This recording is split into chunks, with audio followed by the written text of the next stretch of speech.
तो एक recent statement में चेल्सी के Russian Israeli owner Roman Abramovich ने कहा that he will be putting the club up for sale because it is in the best interest for the club, the players, the fans and everyone around. एक बहुत generous चीज़ जो Abramovich ने करी वो थी कि जो 1.5 बिलियन यूरोस उसने क्लब को एज लोन दिए थे, he will write those of, मतलब उन लोन्स को चुकाने की कोई ज़रूरत नहीं है। अब्रामोविच के पास अंधा पैसा है, लेकिन 1.5 बिलियन यूरोस उसके लिए भी काफ़ी बड़ा अमाउंट है। This just goes to show his love and passion for the sport and for the club that he bought close to 20 years ago. और क्यों नहीं, इसी पैशन और प्यार की वजह से उसने ये क्लब खरीदा था ना। Hi guys, I'm Pranav. Welcome to the football space. And today let's see if Roman Abramovich is actually the good guy, because it's a real dilemma. Anyway, अगर आपको इस टाइप की वीडियोस पसंद है then do not forget to subscribe because there's a lot more to come. Alright, शुरू करते हैं थोड़ा रोमन अब्रामोविच के बैकग्राउंड से। Abramovich was born in Saratov, Russia in 1966. Unfortunately, Roman lost both his parents by the time he turned 4. उसके बाद वो अपने रिलेटिव्स के साथ रशिया के कोमी रिपब्लिक में बड़ा हुआ।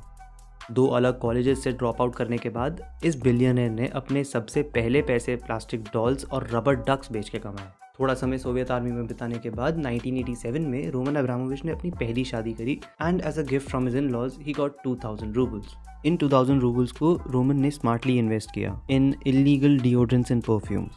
तो इलीगल था लेकिन बहुत ज़्यादा प्रॉफिटेबल था। लेकिन रोमन ने अपना पहला मोटा पैसा कमाया ड्यूरिंग पेरेस्ट्रोइका। कैसे, वो अभी तक अनक्लियर है, लेकिन उसने किसी तरीके से खुद को ऑयल ट्रेड में इस्टेब्लिश कर लिया।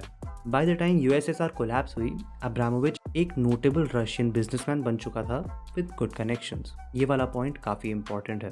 इन कनेक्शंस, स्पेसिफिकली बोरिस बेरेजोव्स्की की हेल्प से अब्रामोविच का सोशल सर्कल भी इंपॉर्टेंट लोगों से भर गया। One of them was Boris Yeltsin, जो रशियन प्रेसिडेंसी के लिए रन करने वाला था। अब्रामोविच और बेरेजोव्स्की ने अपनी इन्फ्लुएंस की हेल्प से बोरिस को वो इलेक्शन जिताया and in return during Boris Yeltsin's reforms, Abramovich और बेरेजोव्स्की ने रशिया की सबसे बड़ी ऑयल कंपनी सिबनेफ्ट को खरीदा फॉर अराउंड $150 मिलियन। सिबनेफ्ट की real value close to $3 billion. Roman Abramovich was officially an oligarch. वो बहुत अमीर था और बहुत इन्फ्लुएंशियल भी। बोरिस येल्सिन के इनर सर्कल में होने की वजह से रोमन को काफ़ी फायदा हुआ and some say it was Abramovich who first floated the idea to Yeltsin that Vladimir Putin could be his successor. As things turned out, Putin did end up becoming the Russian president. Putin और Abramovich इतने close हैं कि Putin ने ही Roman से पूछा who his successor should be. Roman ने Dmitry Medvedev को recommend किया एंड बिटवीन 2008 एंड 12 मेदवेदेव ही रशिया का प्रेसिडेंट बना। Just an example of Abramovich's influence on Putin. लेकिन इतना इन्फ्लुएंस उसके पास सिर्फ बिजनेस की वजह से नहीं था। अब्रामोविच रशिया के फार ईस्ट स्टेट चुकोत्का का गवर्नर भी है, जहां पे उसने ऑलमोस्ट $200 मिलियन की एक फैसिलिटी बनाई जिससे सिबनेफ्ट ऑयल एक्सट्रैक्ट कर सके और प्रॉफिट्स इंक्रीज हों। But obviously all of this came at a price. एक लेवल ए रशियन ओलिगार्क होने की वजह से रोमन अब्रामोविच की जनरल पब्लिक में इमेज बहुत ज़्यादा खराब थी एंड राइटली सो। उस टाइम पे रशिया के मोस्टली लोगों को 2 टाइम का खाना भी नहीं मिल रहा था एंड ये बंदा बिलियंस में डील कर रहा है। इस इमेज को इम्प्रूव करने के लिए and maybe as an insurance against Putin, Abramovich ने चेल्सी को खरीदा। एक बात याद रखने वाली है कि 2003 में अब्रामोविच को फुटबॉल और चेल्सी का कोई शौक नहीं था एंड चेल्सी के बारे में शायद उसको पता भी ना हो। और उसने चेल्सी में क्या करा है ये तो हम सबको पता है। उसने चेल्सी को एक चैलेंजर क्लब से एक विनिंग क्लब बनाया। जब से अब्रामोविच ने चेल्सी को खरीदा है, चेल्सी 21 ट्रॉफीज जीत चुकी है, which is the most amongst any club in that time. इन सालों में अब्रामोविच पे बहुत ज़्यादा केसेस भी हुए, जिनमें से एक बार अब्रामोविच कन्फेस्ड कि उसने 1991 में रिश्वत देके कुछ ऑयल एसेट्स और पॉलिटिकल इन्फ्लुएंस सिक्योर करी थी। अब रशिया के यूक्रेनियन इन्वेजन के बाद पुतिन का सबसे बड़ा एनेबलर और जो यूके के इतने बड़े प्रोमिनेंट क्लब का ओनर भी है, Roman Abramovich finds himself under pressure. Abramovich ने अपनी स्टेटमेंट में ये भी कहा है कि जो भी इनकम उसे क्लब बेच के मिलेगी वो एक चैरिटेबल फंड में जाएगी which will help towards the victims of the war in Ukraine. लेकिन मुझे पता नहीं ऐसा होगा या नहीं। अब्रामोविच यूके के रडार में काफ़ी टाइम से है क्योंकि यूके गवर्नमेंट चाहती है कि people like the Russian oligarchs can not settle themselves in the UK.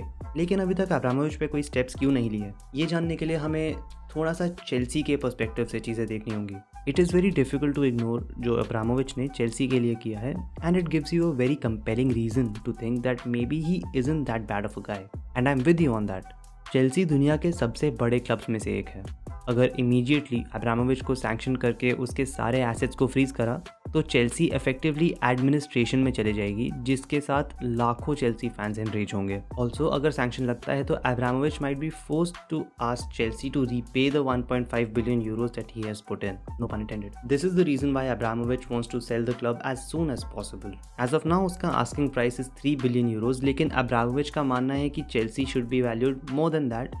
With that we come to the question जो वीडियो के इंट्रो में था। इसका आंसर काफ़ी सब्जेक्टिव होगा एंड मेरे पास एक खुद की थ्योरी है विच आई फील स्टैंड्स, बस सुन लो। तो अब्रामोविच ने 2003 में चेल्सी को खरीदा to improve his image in the general public in Russia and in the world. उसने इमीडिएटली बहुत सारे पैसे पंप कर दिए टू गेट इमीडिएट रिजल्ट्स। इस पॉइंट पे आई थिंक एस्टैब्लिश हो गया है कि अब्रामोविच एक काफ़ी स्मार्ट बिजनेस पर्सन है और इसी वजह से उसे चेल्सी में इमीडिएट रिजल्ट्स भी दिखे। देखते ही देखते अब्रामोविच एक हाउस होल्ड नेम बन गया और लोग एक्चुअली अब्रामोविच को एक अच्छी नज़र से देखने लगे। और क्योंकि फुटबॉल चीज़ ही ऐसी है, Roman Abramovich also fail in love with the beautiful game and Chelsea. और इस पॉइंट पे वो सिर्फ इमेज के लिए नहीं, जेन्युइनली क्लब के बेटरमेंट के लिए अपने सारे एक्शंस या स्टेप्स ले रहा था। लेकिन पुतिन के साथ उसका relationship was like a deal with the devil. वो चाहे जितना भी चेल्सी से प्यार करता हो, he will have to let go of it because of his allegiance to Vladimir Putin, क्योंकि Putin can literally end Abramovich if he wanted to. और यही हम अपने सामने होता देख रहे हैं। Abramovich having to sell the club he loves because he is loyal to the person who let him keep all the wealth that even allowed him to buy Chelsea in the first place. So now Abramovich maybe is a good guy with a not so good past catching up to him. Quite a plot for a movie, हाँ। लेकिन ये तो बस मेरी theory है। There is no doubt कि Abramovich is a definite legend of the club. लेकिन जिस तरीके से उसने ये पैसे कमाए हैं, to some it might just feel wrong कि एक फुटबॉल बिजनेस का लेजेंड एक्चुअली एक वॉर इम्पोजिंग रशिया के लीडर का चड्डी बड़ी है। तो कैसा लगा ये डिलेमा? अपने व्यूज़ प्लीज़ कमेंट्स में डालो because this I feel is very interesting and मैं इसके बारे में सारी इन्फॉर्मेशन और सारे पर्सपेक्टिव्स देखना चाहूँगा। मैं मिलूँगा आपसे अगली वीडियो में। Okay bye.